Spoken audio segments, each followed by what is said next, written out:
शुरू से ही नीतीश कुमार बड़े भाई की भूमिका में रहते आए हैं। 2005 से ही लगातार आगे चलने की आदी बन चुके मुख्यमंत्री अब पीछे पीछे चलने लगे हैं, ऐसा उनके विरोधी आरोप लगा रहे हैं। विरोधियों की माने तो नीतीश कुमार बीजेपी के सामने घुटने टेकने पर मजबूर है। बीजेपी लगातार उनके कोर वोट बैंक को बर्बाद कर रही है और ऐसे में विरोध करना तो दूर की बात, उनके मुंह से आह भी नहीं निकल पा रही है। क्या वाकई विपक्ष का यह आरोप सही है? अब तो लोग भी सोचने लगे हैं।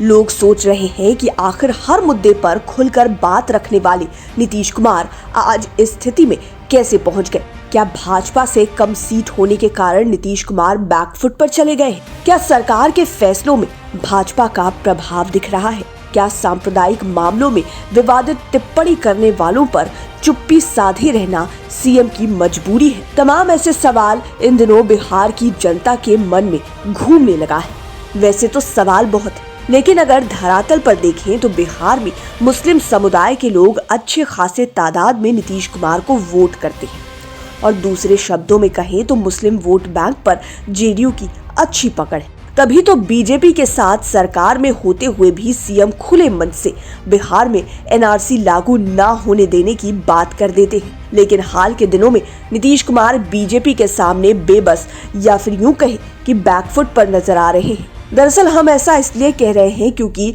बिस्फी से बीजेपी के विधायक हरिभूषण ठाकुर ने पिछले दिनों मुस्लिमों के वोटिंग अधिकार छीन लेने की बात कही थी। बीजेपी विधायक ने कहा था कि मुसलमानों से वोट मांगने का अधिकार छीन लिया जाएगा, लेकिन इसके बावजूद भी नीतीश कुमार की ओर से कोई कड़ी प्रतिक्रिया नहीं आई और वे इस सांप्रदायिक मामले में चुप्पी साधे हुए हैं। हालांकि जेडीयू के दूसरे नेताओं ने बचौल के इस बयान का कड़ा विरोध किया है, लेकिन जनता सीएम नीतीश की प्रतिक्रिया का इंतजार कर रही है, जो अभी तक नहीं आई है। सीएम नीतीश की इस मुद्दे पर चुप्पी देखकर ऐसा कहना गलत नहीं होगा कि महज 5 साल के भीतर बिहार में सारा खेल बदल चुका है।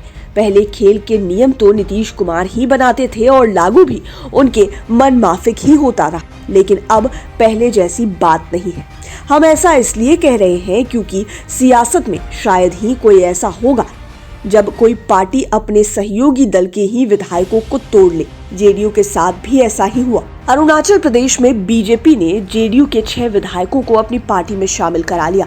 ऐसा तब हुआ जब अरुणाचल में जेडीयू के विधायक बीजेपी सरकार का ही समर्थन कर रहे थे। लेकिन इससे ज्यादा हैरानी की बात तो यह रही कि नीतीश कुमार जुबानी विरोध तक नहीं कर पाए।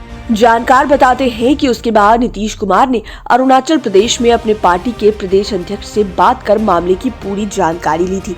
फिर अपनी जुबान बंद रखना ही ज्यादा मुनासिब समझा। जब पत्रकारों ने पूछा तो सिर्फ इतना बोले कि ये सब कोई बात नहीं है। सीएम नीतीश का यह बयान कई दिनों तक चर्चा में बना रहा। मुख्यमंत्री नीतीश कुमार की चुप्पी एक बार फिर से चर्चा में है। चुप्पी से ही सवाल उठने लगे हैं कि भाजपा के आगे नीतीश कुमार बेबस नजर आ रहे हैं। नीतीश कुमार ने पहले नोटबंदी पर अपनी राय बदली और फिर केंद्र सरकार से मिली बाढ़ राहत सहायता पर नाराजगी जताई। इतना ही नहीं, नागरिकता कानून का भी उन्होंने खुला विरोध किया था। नीतीश कुमार के जानकारों की माने तो वे अपनी छवि को लेकर कुछ ज्यादा ही संवेदनशील हैं। बिहार में एक बार फिर उनकी छवि को झटका लग रहा है।